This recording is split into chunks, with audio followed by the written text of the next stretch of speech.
Halo semua, ini adalah tugas besar proyek pembangunan gedung parkir Kejaksaan Agung Jakarta Selatan. Ini adalah anggota kelompok 9, ada Mira, Amin, Akil, dan Vira.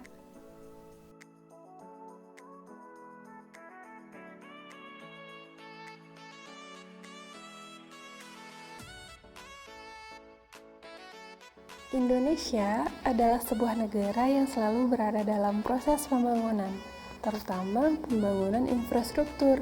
Ditinjau dari aspek manapun, pembangunan infrastruktur ini tidak akan pernah selesai, baik itu pembangunan infrastruktur jalan, jembatan, gedung, rel kereta, dan lain sebagainya. Ada 3 tujuan utama pembangunan infrastruktur ini menjadi sangat penting bagi Indonesia. Yang pertama, untuk pemerataan pembangunan yang ada di seluruh wilayah Indonesia. Yang kedua, untuk pertumbuhan ekonomi. Dan yang ketiga, untuk ketermudahan integrasi antar daerah. Salah satu pembangunan yang sering dilakukan yaitu pembangunan gedung, baik itu gedung apartemen, gedung perkantoran, bangunan untuk akademik, ataupun gedung dengan fungsi khusus seperti gedung parkir ini.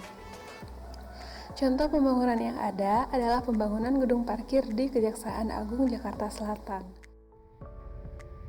Gedung parkir ini dibutuhkan karena lahan parkir yang tersedia kurang bisa menampung kendaraan yang ada. Maka dibutuhkan sebuah lahan parkir baru yang lebih luas sehingga mampu menampung semua kendaraan baik dari pegawai pemerintahan maupun dari tamu kejaksaan. Oleh karena itu, dalam tugas besar ini akan dibuat sebuah analisis metode konstruksi yang digunakan dalam pembangunan gedung parkir Kejaksaan Agung Jakarta Selatan tersebut agar pembangunan yang dilakukan dibangun selesai tepat pada waktunya. Rumusan masalah yang digunakan pada pekerjaan tugas besar ini adalah sebagai berikut. Yang pertama, apa saja alat berat yang digunakan pada proyek pembangunan gedung parkir? Yang kedua, bagaimana analisis produktivitas alat berat yang digunakan pada proyek pembangunan gedung parkir? Yang ketiga, bagaimana analisis biaya yang harus diketahui pada proyek pembangunan gedung parkir?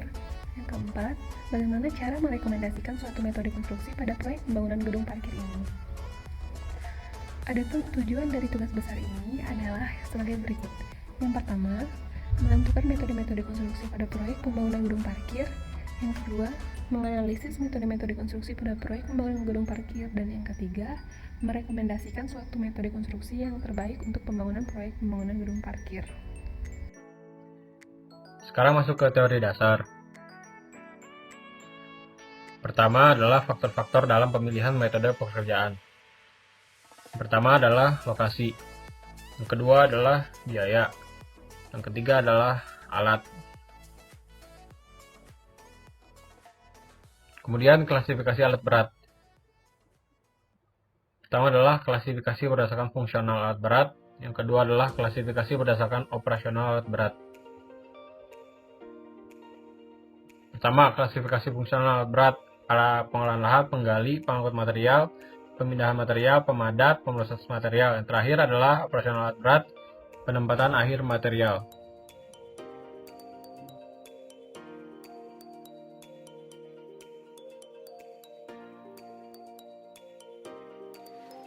Gedung ini adalah gedung parkir dengan taman sarana olahraga dan ruang master PA dengan pemiliknya Kejaksaan Agung RI, kontraktornya yaitu PT Pembangunan Persero.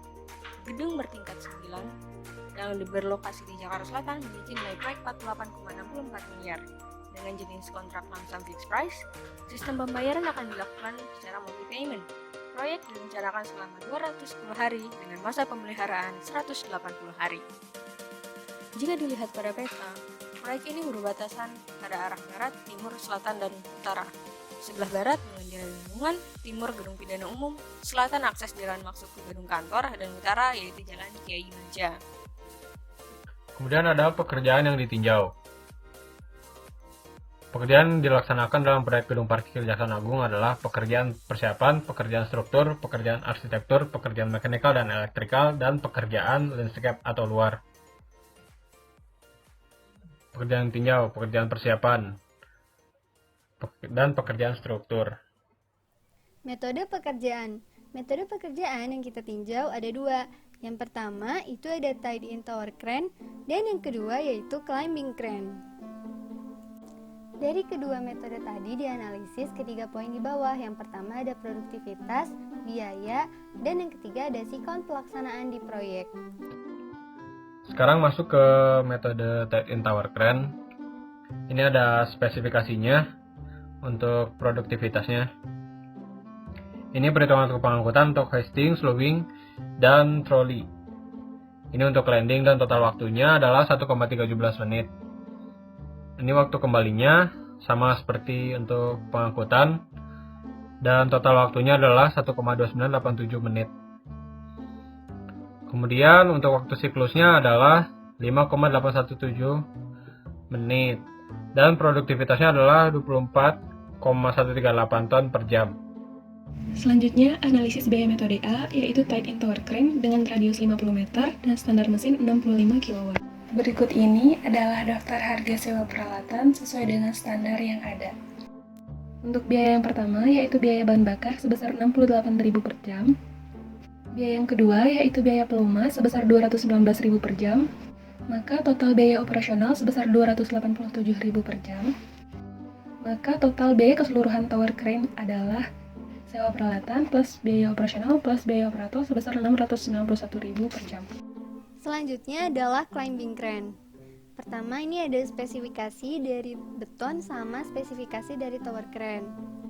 Kemudian kita menghitung waktu pengangkutan yang terdiri dari 4 nilai, yaitu hoisting, slewing, trolley, sama landing. Nantinya setelah ditotal kita menghitung waktu kembalinya, di mana terjadi perbedaannya itu di kecepatan hoisting, landing, dan pertukaran rumus antara hoisting sama landing, kayak gitu. Kemudian kita asumsikan juga untuk waktu bongkar dan waktu muat, sehingga untuk menghitung waktu siklus kita totalin dari muat, angkat, kembali, sama bongkar, sehingga produktivitas bisa kita hitung. Analisis biaya untuk tower crane dengan radius 50 meter dan standar mesin 101 kW. Berikut adalah daftar harga sewa peralatan dengan standar yang ada. Sewa crane sebesar 320.800 per jam. Pelumas sebesar 224.000 per jam. Biaya bahan bakar sebesar 106.000 per jam dengan total 303.000 per jam. Operator 66.000 dan total 718.000. Komparasi metode. Untuk situasi dan kondisi proyek pada Tied in Tower Crane, yang pertama itu ditambatkan atau dijangkar ke struktur gedung. Yang kedua, memanfaatkan fondasi gedung yang akan dibangun. Ketiga, tidak makan banyak tempat. Dan yang terakhir yaitu diikat menggunakan pengikat baja besi di bagian samping gedung. Untuk kekurangan sendiri, mass sectionnya itu yang digunakan kecil sehingga resiko untuk timbul tekuknya juga akan tinggi. Sedangkan untuk climbing crane ini, yang pertama pengangkatan crane-nya itu dilakukan dengan dongkrak hidrolis. Yang kedua, batang penyangga utama terbentuk dari baja yang berbentuk persegi. Yang ketiga, crane diletakkan di dalam core atau inti bangun. Dan yang terakhir, crane ini akan bergerak naik bersamaan dengan struktur naik. Kekurangan untuk climbing itu perlu lahan yang luas pada desain gedung untuk memasang crane di bagian tengah gedung itu sendiri. Berikut ini hasil analisis berdasarkan 3 poin yang tadi kita tinjau. Untuk produktivitas itu yang paling tinggi dari climbing crane, dan untuk biaya per jam yang paling murah adalah Tied in Tower Crane. Untuk kemudahan pelaksanaannya sebenarnya sama-sama nggak makan banyak tempat, cuma perbedaan di pemasangan crane. Untuk kekurangannya tadi sudah dijelaskan pada slide sebelumnya.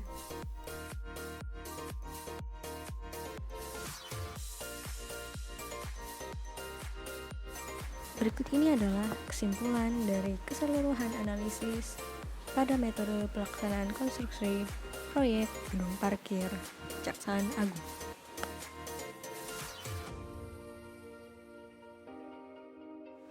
Berdasarkan analisis Tied in Tower Crane dan Climbing Crane, didapatkan kesimpulan bahwa Tied in Tower Crane memiliki keuntungan yang lebih banyak dibandingkan penerapan climbing crane. Berikut adalah perbandingan antara Tied in Tower Crane dengan Climbing Tower Crane. Dapat dilihat bahwa kelebihan dan kekurangan dari kedua metode menyebabkan pemilihan. Crane yang digunakan adalah Tied in Tower Crane karena biaya yang lebih murah dan tidak memakan lahan yang cukup luas. Sekian dari kelompok 9.